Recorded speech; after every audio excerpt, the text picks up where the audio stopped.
Okay, so today we're going to be talking about the force of gravity lab.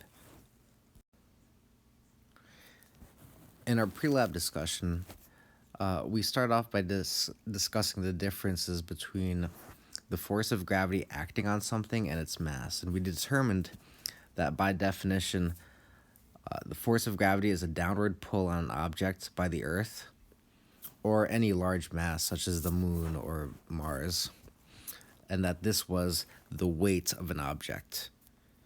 And the mass of an object is the amount of matter that makes up that object. A common misconception is that weight and mass are the same thing. This is absolutely false.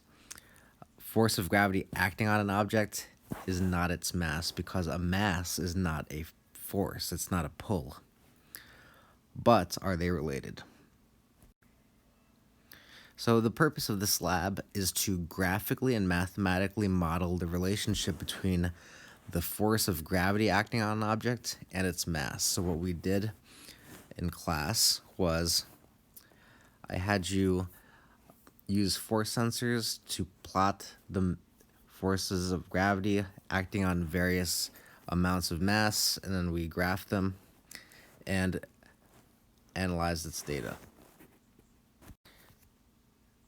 Now, hopefully, your graph should have turned out something like this, where we have the mass as the independent variable and the force of gravity as a dependent variable. We should have found that the slope is approximately 9.8 newtons over kilograms. And this is the generally accepted value for the slope of this graph. And it makes sense that the y-intercept would be 0 newtons, because if there was an object made of 0 mass, there would be no force of gravity on it because it would be massless.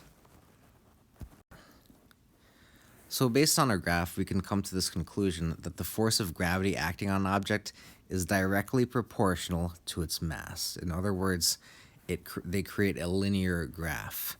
And the equation for the force of gravity is now given as Fg is equal to 9.8 newtons per kilogram times mass. The meaning of the slope is for every 1 kilogram, there are 9.8 newtons of force. The slope is also known as the strength of the Earth's gravitational field. So if we were to actually do the same lab with the same procedure on a different planet, we'd actually find a different slope that would correspond with that planet's gravitational field. And we'll talk more about gravitational fields in the second semester. But for now, all we really need to know is this equation here.